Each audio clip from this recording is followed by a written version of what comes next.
Um, I'm going to call the meeting to order. I'm Vicki Gordon. I represent the jurisdiction of the Port of Pasco and have been elected board chair for this year. As a reminder, we are the Benton-Franklin Council of Governments, regional planning agency for Benton-Franklin County. We're the Benton-Franklin Metropolitan Planning Organization, Regional Transportation Planning Organization, and the Benton-Franklin Economic Development District. We'll start with a roll call, and if you're new on the board of directors, maybe a little bit about yourself as you check in. Benton-Franklin Transit, Benton County, City of Benton City, City of Connell, Lee Barrow present. City of Kennewick, Gretel Crawford, President. City of Pasco, City of Prosser, City of Richland, City of West Richland, Kate Moran, present.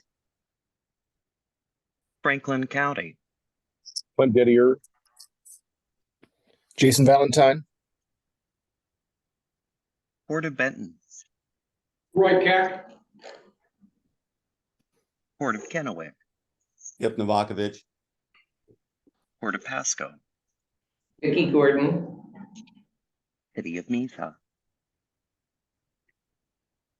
Washtenaw, South Central. Right. Thank you. Brian White. Thank you. And then Michael Alvarez, Benton County. Sorry, I just got in here. Thank you. And Rochelle Blazer with Ben-Franklin Transit just joined us as well. Thank you. All right, we've got a quorum. Are there any guests with us today that would like to introduce themselves? Either online or no. Mike Gonzalez, Franklin County Administrator, listening in. So great to be here. Thanks a lot. Welcome, Mike. Anyone else? All right. I would call for approval of the agenda. So moved. Second. It's been moved and seconded to approve the agenda today. All in favor say aye. Aye. Opposed? Motion carries. If a member of the public wishes to comment, this is the time for you to do it. The public comment time is here. And you've got 3 minutes if you'd like to make any statements. No one. So consent agenda. There's the voucher summary, the approval of the minutes from the regular meeting held December 15th, and the revolving loan fund balance report. You have those in your packets. Does anyone have any questions on the consent agenda? Okay, I would call for a motion to approve the consent agenda. Madam Chairman, I move approval of the consent agenda as presented. This is Kate Moran, I second. It's been moved and seconded to accept the consent agenda as presented. All in favor say aye. Aye. Aye. Opposed? Motion carries. Reports. Moving right along. Aaron. Yes. Thank you. Mhm. So first item up is 7A1 for the MPO Deputy Director report. We can go to the next slide, which is the 2024 Transportation Improvement Program obligation status. For the new board members, I'm gonna do a quick refresher, or learning experience on what the obligation status is. So as it was laid out, we are the MPO, so that is the Metropolitan Planning Organization for Benton and Franklin County. And we, as being the MPO, we are held to a certain target, obligation authority target, or OA, for the federal fiscal year, which is made up of surface transportation block grant funds, transportation alternative program funds, and carbon reduction program funds. So all of those numbers added up together, and it's a rolling target from year to year. Our target for this year, federal fiscal year 2024, is, or 2024, is 3.85 million. So as of this federal fiscal year, we've obligated one project and we've de-obligated two projects. That's not anything to worry about because of how much money we spent last year.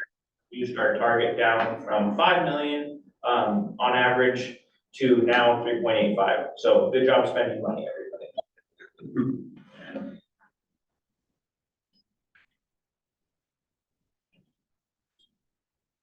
Just before you go, Erin, we have had Len Burton join us, and Brian White has rejoined us. Okay. All right, so the next item is 7A2, which is the Metropolitan Transportation Plan update. So this, the MTP, commonly referred to it as Transition 2045, is our MPO, our Metropolitan Planning Organization, and our Regional Transportation Planning Organization guiding document for the entire region. It was last updated in May of 2022, and the next major update is due for 2027. Right now, we're doing a mid-cycle update, so just getting all the jurisdictions, projects included within the MTP that were not included within the last one, and with the recent completion of different planning documents by BFCOG, we're updating that information within the document as well. Alex Hall, one of our regional planners, has reached out to the jurisdictions to update this project list. So just to be aware for all of you jurisdictions.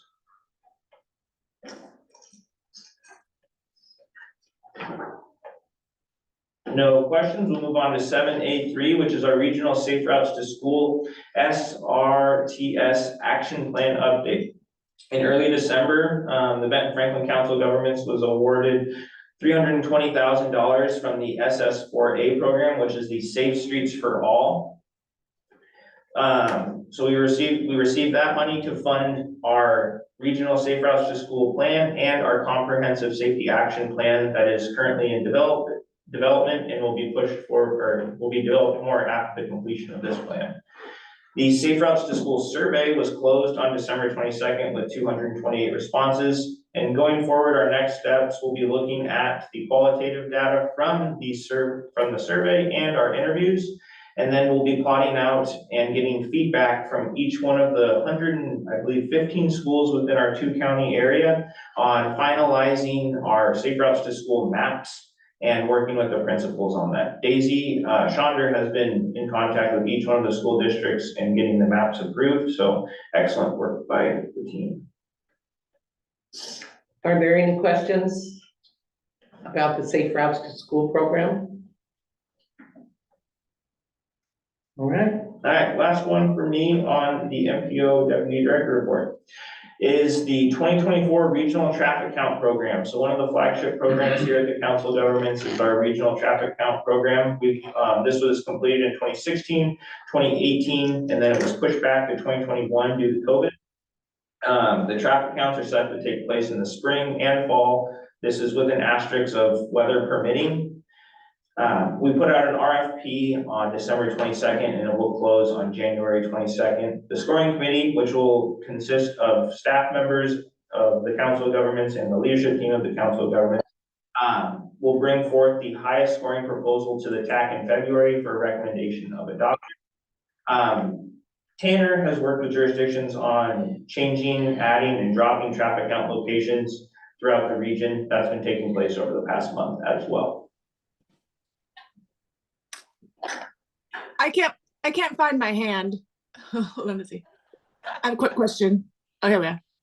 Nope. Okay, Greta. Sorry, I found it finally.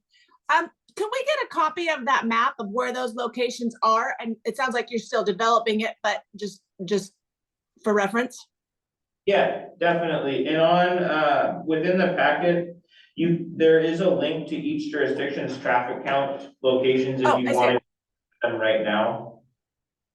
All right, never mind. I got that. Check that off the map, off your list. Thank you. Any other questions? All right, Okay. move on to 7B, Local Government Programs Director Reports. Okay. Thank you, Madam Chairwoman, and good morning to the board and our new board members. I'm Zach Ratkai, Local Government Programs Director. Real quick, just on the Economic Development District, we are beginning to revise our first ever annual report for 2023. So hoping to release that in February and provide a copy to the board. This just goes into actions that were completed and progress on the goals of the Community Economic Development Strategy. We'll also be updating the project list and formatting for 2024 and chipping away at this project that is currently underway. For the benefit of some of our new board members, the SEDS document, as we colloquially refer to it, is a required document from the Economic Development Administration for the Economic Development District. It's a document that outlines regional goals for economic development, job creation, and infrastructure development. We also list specific projects, whether they're infrastructure, land use projects from each of our jurisdictional partners that get listed. If they are listed in the document, then they are eligible for Economic Development Administration funding. So we'll have more information in our annual report next month, and I just want to get a quick update on that as well. Moving on to our EDD Advisory Committee. This is a new committee that's formed on the basis of the amendment of our bylaws and board structure from the year previous. Potential committee members will be selected and presented to the board in accordance with the bylaws in the February board meeting for appointment. And the committee will begin to work on just general strategy for the Economic Development District, but also will be integral to providing a regional voice for the SEDS updates, as well as just meeting our performance goals for the region. We are looking to get our jurisdictional partners, but also representation from various employment and industrial sectors throughout the region. So hopefully we get a good group, and we got some good names to present to the board as well. I'll take any questions on Economic Development District items before we move on to some of our local government outreach. Any questions? Okay. Thank you. Go to the next slide, Josh. All right, so part of our local government programs update, we do have our economic resiliency grant funded through ARPA as conveyed from Benton and Franklin counties. Michelle and I have been doing our annual roadshow, our semi-annual roadshow, presenting the findings of that document, which was attached to your report and for this meeting. We presented the 2023 report to Franklin County at their January 4th meeting. You can kind of see a photo of that action. And then I will be in Benton County at their commissioners meeting in Prosser coming up on Tuesday morning to present our findings in our annual report to them in person in Prosser. So if you read through the report, you'll notice that it outlines some of our technical assistance programs to all of our regional partners, our small cities outreach and summit programs, some of our congressional staff meetings that we help coordinate, and specific grant project efforts, including our brownfields program and our broadband action teams. Head on to the next one, Josh. All right, we do have a couple of in-process grant opportunities and some of our notice of funding opportunities specifically that we are providing to our regional partners.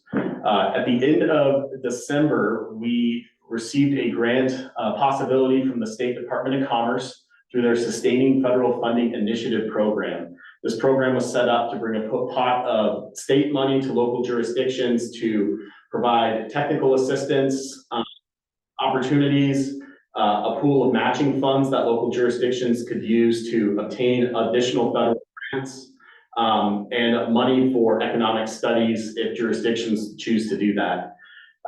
Based upon some of the robust support and desires of our membership, including specific letters of support from Port of Pasco, City of Connell, and Tridec, Benton-Franklin Council of Governments, we applied for $85,000 of the grant, with matching funds of $45,000 from our Public Works Economic Development Act funding pool, to hire a limited term grant writers or administrator position that would help support the management of our current federal and state grants that we have here at Benton-Franklin Council of Governments, but offer that as a technical assistant arm of grant writing for jurisdictional partners. So we expected word about 2 weeks ago on the status of that grant, and Commerce has delayed that. So I was hoping between writing the report and our meeting, we would have some good news on that, but as soon as we hear something, we'll let everybody know. Any questions on the grant? Joanna gave you some hand claps. Oh, cool, great. Is that what that, I didn't know whether she was raising her hand or, I should have been probably telling you where we are in the packet. We're on page 51 of the of your packet. All right, we got some other funding opportunities to discuss as well. So yeah, so as you know, we are the jurisdiction of record for notices of funding opportunities from the federal government. And as we get those opportunities, we sift through them and provide them to our jurisdictional partners. Early this month, we received a notification that the U.S. Department of Transportation has announced their 2024 cycle for the Port Infrastructure Development Program, or PIDP. It's a total funding program nationwide of $650 million. Individual grants that would be awarded to agencies could range from $1 million to $165 million. We do know that all of our 3 ports, Benton, Pasco, and Kennewick, are well aware of this program. They have some projects that are going through that funding program as well, but we did coordinate some efforts with our 3 ports to provide them that information, just to make sure we covered our bases and offer any support that would be needed from ports on specific projects. So that'll be a springtime grant cycle with the closing date on April 30th as well. While we do funnel opportunities to people, we do help other jurisdictions and partners in our region with supporting their funding opportunities. The newly formed Energy Forward Alliance, which is, I guess, a consortium and working out of the Tridec office, requested just a quick email of support from the COG for their pursuit of some community capacity building grants that are available through DOE. So we were happy to help provide that letter or a quick email of support as they go through that grant process as well. And so, yeah, helping out with that. And I think I got one more slide.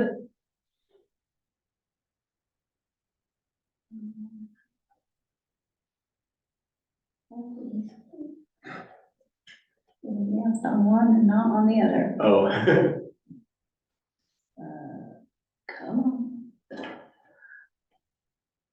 While we're getting the next slide up, I'll preface, the last couple of years, Benton-Franklin Council of Governments has hosted Zoom meetings for our jurisdictional partners to directly coordinate them and connect them to our congressional staff.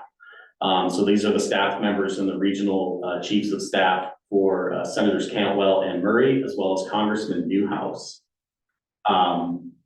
So we have seen some success with that, but we also decided to, I think with some of the availability of the congressional staff members, we wanted to make greater connections with that. So we did reformat those staff meetings. We will be holding our first congressional staff meeting on January 31st. We offered 4 time slots for jurisdictions and some of the staff to sign up to discuss incoming federal programs as well as specific projects within each jurisdiction that could be eligible or are receiving federal funding. And those communities, if I can go off the top of my head here while we're working on the slides, we have Franklin County, City of Pasco. We do have the Kennewick Public Facilities District and Three Rivers Convention Center. We have City of Prosser, and then we were able to sneak City of Richland in as well. So their staff members, whether it's city managers, administrators, or key economic development transportation staff, can sit in on these meetings. We will be hosting them in person with a Zoom option. And we're seeing that they're pretty popular in January, so we're gonna see how the January 31st meeting goes, and then go on with the frequency of those meetings later on in the process there. So I think looks like we're back on track. Okay. Any questions on funding programs or our congressional meetings coming up? I think Johanna had a She has some in question the chat, yeah. in the chat. And I'm not there. I believe her question was about NOFO distribution list. Yes. Yes. So our distribution list for notices of funding opportunity, we send those out to the staffs of each of our member jurisdictions. So that's your city manager's office, your public works directors, your planning directors, and key economic development personnel. If we see specific items that aren't necessarily in our wheelhouse, but they could benefit our community, such as arts programs, we will find out, I take the time to find out who runs the Arts Commission for a different community to see if we can connect it through there. But yeah, it's usually our planning and community development directors, public works directors, and city managers that receive this list to review and send out as they see fit. So Joanne had asked, could the board be added to that distribution list? Certainly. And then Gretel has a question. Okay. We'll take a question from Ms. Crawford. Hello again. Okay, so in regards to the funding, is that only for ports though? Is that how I'm reading that? That specific program is only for ports. But, we receive funding opportunity notifications from Senator Murray Cantwell and Congressman Newhouse, and we also look at state funding opportunities. So often there's hundreds of funding opportunities that we sift through that are applicable to local jurisdictions, cities, ports, ADOs like Tridex. So we just highlighted that specific program because it came through. Beginning in January, with the beginning of the year, the beginning of the congressional and state legislative cycle, we're not seeing too many come through yet, but that was basically the one funding opportunity we received this year. So we wanted to highlight that effort. Okay, and then secondly, the meeting that you just talked about for January 31st. So is that in person in your office? And do you know who might be attending at this point, if any? It is in person. We only have limited time slots available, so we're trying to work out this new process. But we have Franklin County, City of Pasco, Kennewick PFD, City of Prosser, and City of Richland. So judging on that popularity there, we may be opening up more meetings more frequently. We're looking at once every 2 months, depending upon the congressional schedule and cycle.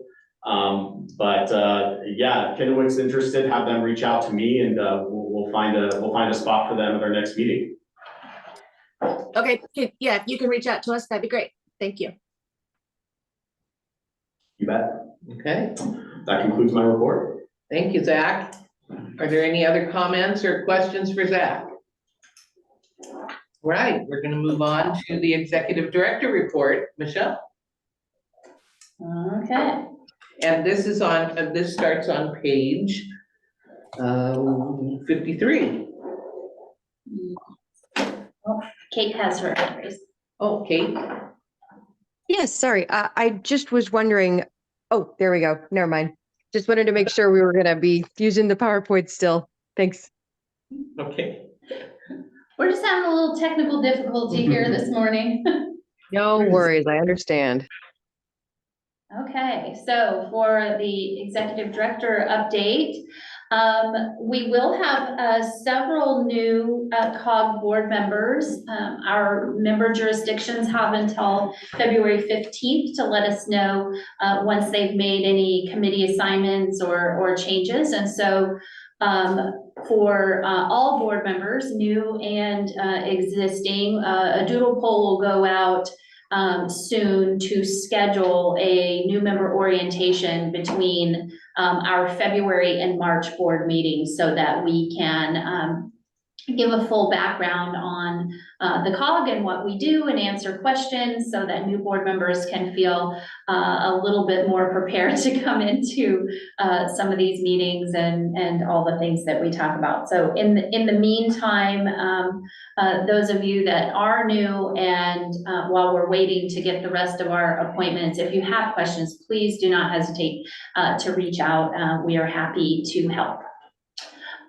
For the bylaws and interlocal implementation, the interlocal agreement has been ratified by all of the COG members with the exception of the city of Pasco, and they will be voting on that at their January 22nd meeting.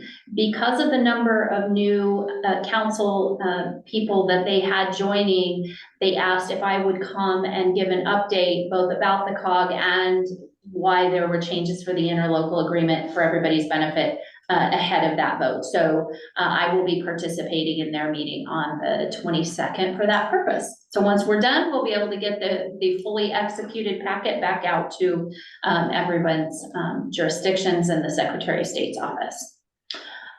For the Mid-Columbia Building Appeals Commission, as I mentioned last month, I'm now in the process of reviewing the RCW requirements, the International Building Code requirements, the State Board of Building, and then all the previous documents from when the commission was functioning to propose a path forward to resurrecting the Building Appeals Commission. Once we have that information and we have the buy-in from our city managers, county administrators for that format, then a proposal will come back to the COG board to ask the question of, may the COG resume administration of the Building Appeals Commission on behalf of our member jurisdictions. So I will let you all know just as soon as we have that information together and ready, but it is in progress. The Regional Revolving Loan Fund phase out activities at the end of December, we did successfully dissolve the Columbia Regional Economic Development Trust nonprofit entity. The remaining financial assets for credit are in the process of being transferred to BFCOG's Regional Revolving Loan Fund. That will partially reimburse the loan fund for the payout that we made on their behalf to the USDA Rural Development. If you'll recall, the COG had originally had $1 million loan to make revolving loans out of.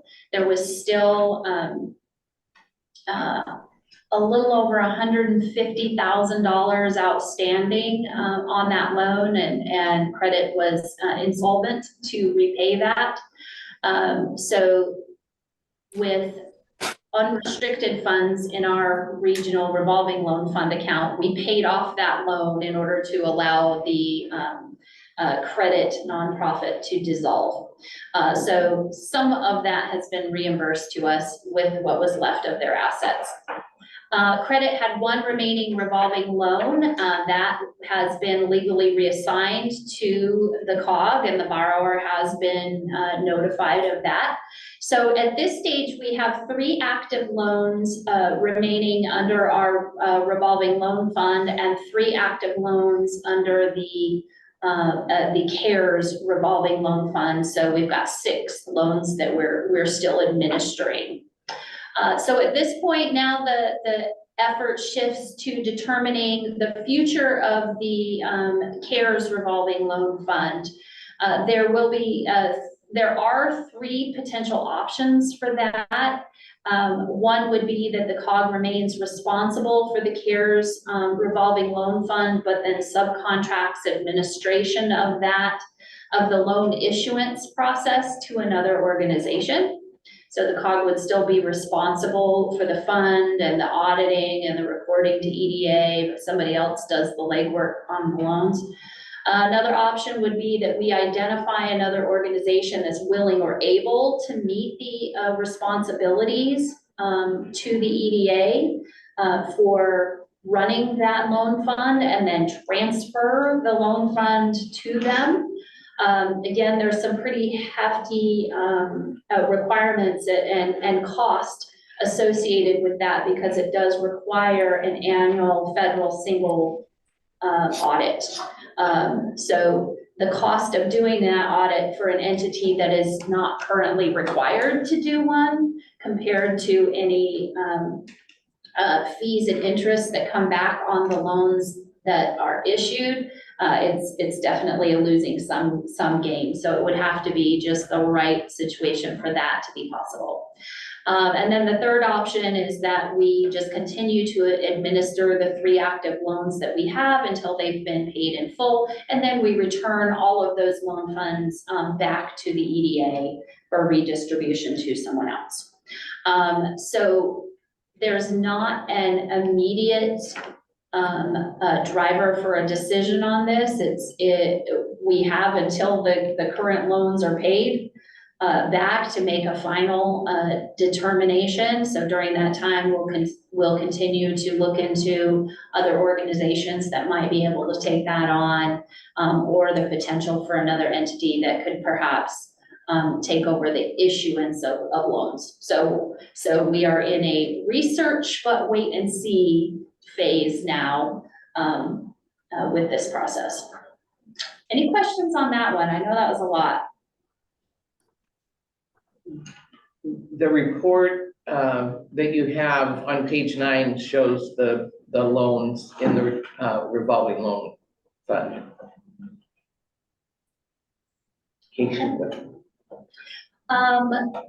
In the report, you had just a brief update about our administrative support for the Regional Public Facilities District. We're supporting their audit right now. The Benton County Public Facilities District has their first quarterly meeting of the year coming up at the end of this month. The Tri-Cities Strategic Alliance, which we joined in partnership a couple of months ago, had its first meeting this week to begin talking about what do the logistics of that proactive collaboration look like. And each of the 4 entities just gave a brief update about the status of their regional project that they're leading, which for BFCOG is the Internet for All, and goes along with our work with the broadband action teams, which I'll update you all on in just a minute. And then of course the Hanford Advisory Board, I sit on behalf of the COG, and they are seeking public input. So you do have a survey link in your packet if you would like to take that survey. It should take just a few minutes. Small Works contracting roster question. This was one of those opportunities that didn't really go anywhere, but I just wanted you as members of the board to understand that sometimes we are still vetting potential opportunities to help our jurisdictions. So the Port of Pasco actually inquired if member jurisdictions would find value in having the COG administer a regional small works contracting roster process. There is a statewide program that's available through MSRC, but the question was, would there be value in having something that was more localized and specific? So the question was put out to all of our public works directors and the city managers, county administrators. Overwhelmingly, the response back was, nope, the state program works great. We're happy to just stay the course, no sense in adding another level of work for anyone, which of course did not break my heart in the least. But several members did express appreciation that at least we have a means to consider such opportunities when they present themselves.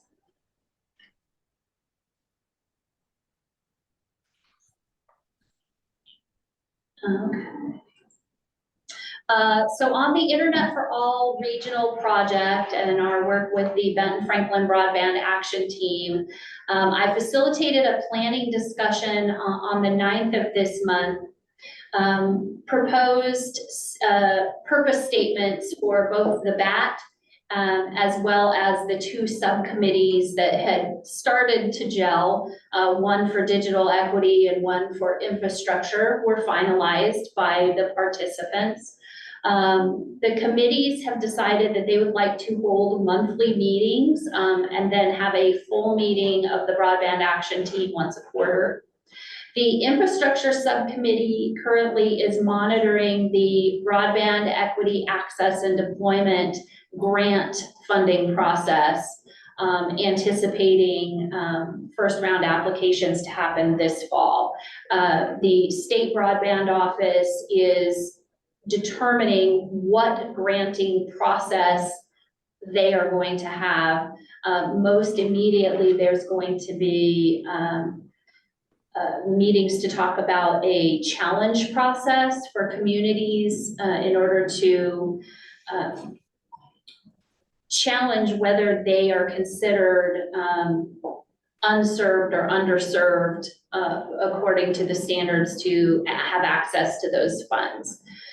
So we continue to watch that process and work with the infrastructure related entities on that.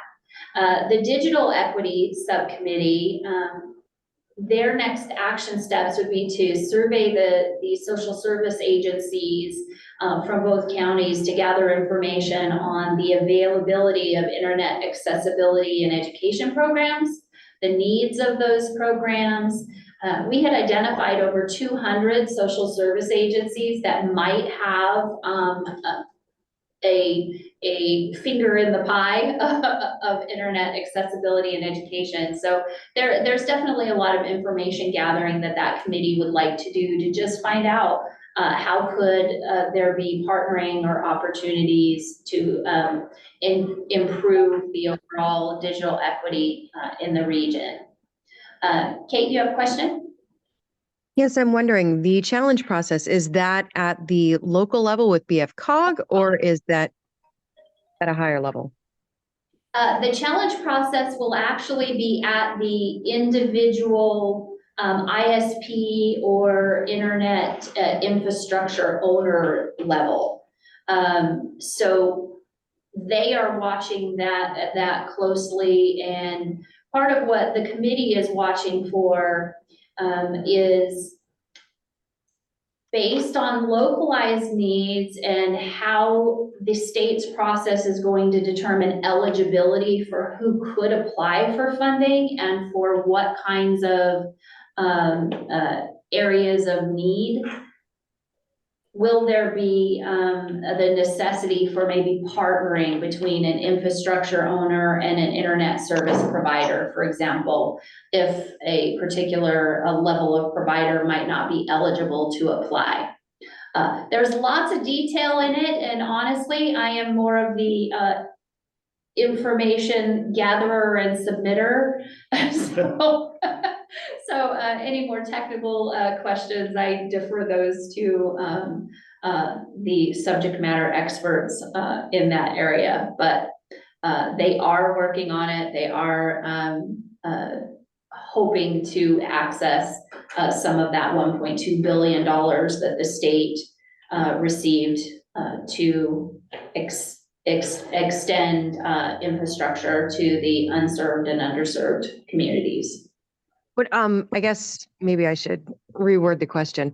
So it's the ISPs that could possibly be told that they are not in an area that is under this broadband action team or the BEAD process, right? It's the ISPs that would challenge and say, hey, we actually do meet this. That's part of what we're waiting to see when the state releases the full documentation and we understand what the challenge process might be. So part of what the COG might do to support a challenge would be, we would help provide data about the unserved and underserved needs of our community, data to support somebody's application to say, hey, you set this threshold of X amount of population, let's say, for your granting area, and we have an area that doesn't have that much population in it, but it does meet the threshold of unserved or underserved, so we're challenging the boundaries that you set or the threshold for a size of a service area or what have you, but we don't know what boundaries they're gonna set yet in order to know how they might be challenged. Right. Okay. So then, the challenge is if an ISP or whomever is saying, hey, we actually do meet this, that would be brought to the state level? Yes, it goes to the state broadband office. Okay, that's what I was asking. I was asking, who are the challenges going to? Is it we are going to be collecting the challenges, or is it the state is going to be collecting the challenges after we filter it to them? So that's what I was wondering. Okay, thank you. All right, and then the brownfield assessment grant. We've had a couple of projects that are wrapping up. We were able to do an additional phase 1 assessment for the city of Richland for a former landfill property that they own down on Columbia Point in the hopes of better enabling some potential development. We are also updating the City of Richland Central Business District parking study and brownfield inventory. That should be wrapping up by the end of this month. A property reuse plan for the Thunderbird Motel property in the city of Pasco, including some redevelopment options, has been submitted to the city, and so we're just waiting for final sign off on that everything that was anticipated was included. And then we're preparing to launch the downtown area-wide planning project for the city of Kennewick. That will look at existing conditions, identify brownfields and other underutilized properties, devise potential strategies to support revitalization, and will include some elements on parking availability and micro mobility options. So think about like downtown electric scooters or other things that might help people with transportation. So that is getting ready to launch, I believe, next month. So the projects that are currently underway utilize the remaining funds that we had available under this grant. So we originally received $600,000. We have committed all of those funds to these last projects that are outstanding. I think we could maybe squeak one more phase 1 or phase 2 environmental assessment in before the end of the grant year. The next opportunity we have to apply for renewed funding under this grant program is October of 24. And then if successful, those funds wouldn't be available until at least the third quarter of 2025. So we will have a little bit of a lag in our brownfield activities once these projects are completed and before we find out if we can receive new funds. But there's been really great interest and support from the community, and we really focused this first effort specifically on properties that were owned by jurisdictions. It was always open to individual property owners, but now that we've had some success in how the program works, we understand how that works better. The intent of a second application would be to really focus on the community awareness for just everyday property owners to be supported through this program. Any questions on that? All right, well then we're on to action items. All right. Under action items, I'll turn it over to Tanner.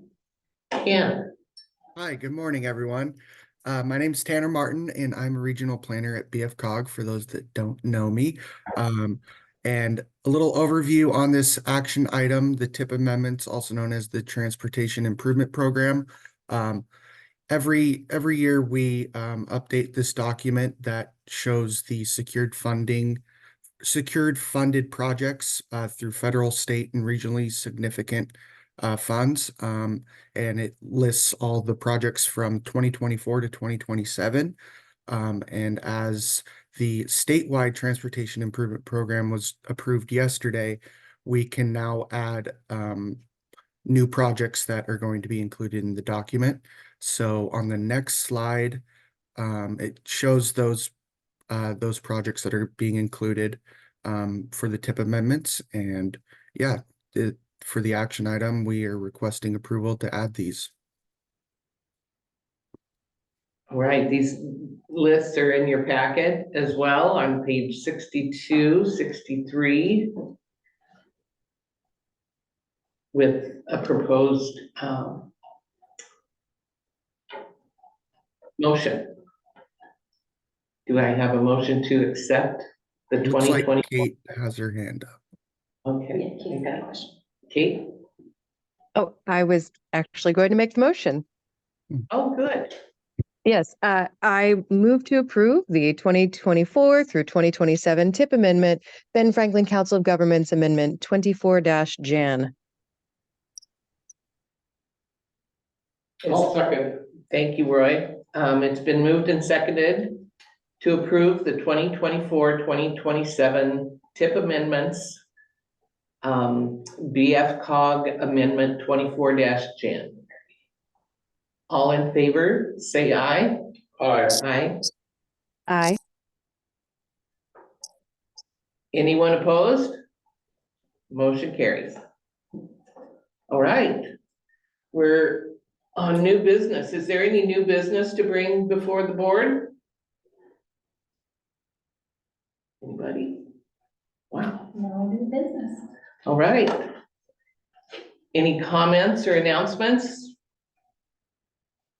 Mr. Chairman, Yes. if Commissioner Didier here, on the last TIP roster there that was passed, I did not see a item that I would like to have added. Is there a chance to add anything to that roster? To the TIP amendments? To the TIP amendment. So each Yeah. month we do TIP amendments. So if you would like to add it to the February TIP amendment list, we can add that. But for January, we're going to submit these today. Okay, yeah, it's over on Road 68. It's the turnoff there on Falls Road, which is a heck of a turn for trucks. And I talked to the landowner. They would be willing to give us the access to get a roadway over so that trucks can go down Road 68 instead of through the building that's went on Road 68. They could go over the Road 100 to get on the highway. Okay, So, yeah. Oh, sorry. Go ahead. perhaps it would be helpful for either Aaron or Tanner to just kind of quickly go through what the process is for local projects being added to their local TIP versus projects that go on our regional TIP versus those that end up on the state TIP. Tanner, I'll start in. If there's anything I missed, please fill in. So Commissioner Didier, each jurisdiction has their own, in pardon my use of the word tip, that's gonna happen a lot. Each individual jurisdiction has their own tip, so their list of their own transportation projects. From there, it gets submitted to the Council of Governments, and it becomes our approved regional tip. Our regional tip with all of the jurisdictions projects, there's some asterisks and some stipulations on what projects are in the regional tip, then gets sent to the statewide tip, so that STIP, and then that is approved. What just happened was a monthly tip amendment. So if a jurisdiction at, say, Franklin County is revising a project total, they would submit that to us through a software called SAW. And that is a WashDOT software. So from there, it gets submitted to us in the software, and then it gets brought to our board as an action item of, it can be something as revising a project description, funding source, how much funding is happening. So then that is a TIP amendment. So it's just going up the proper channels to make sure that the funding is going to be going back to the jurisdictions. And yeah, Okay. just to add as well, the projects in the TIP document and in SAW, the phases have to have fully secured funds. So once those projects are fully secured, they can be included in the amendment process. But if you only have planned funds, say you have planned funds for the construction phase, but you have secured funds for the right-of-way phase, only the right-of-way phase can be included in the TIP. All right, thank you. I'm new to this, but I'm gonna try to be a quick learner. No problem. It's confusing. So please reach out if you have any questions. There's a lot of information. Thank you for the question though, Commissioner Didier. And it looks like Kate has a question as well. Okay, Kate? Hi, yes, not so much a question, just a comment. Hopefully the folks that are on city councils and the board are familiar with the Association of Washington Cities. And I just wanted to remind folks that the Association of Washington Cities City Action Days are the 7th and 8th of February. It is unfortunately completely filled up, but they might have ways to view online if you haven't signed up yet. So just wanted to make sure people were aware of that and to look forward to the annual meeting, which will happen sometime in the summer, because it looks like tickets are going to be going fast for a while for AWC events. Thank you, Kate. Is there anything else to come before the board? All right, our next meeting will be Friday, February 16th at 10 a.m. As usual, it'll be another hybrid meeting. And I bet, well, hopefully we won't have as much snow and ice on the ground. All right, if there's nothing else to come before the board, I call the meeting adjourned. All right, thank you, everybody. Good job. Wow.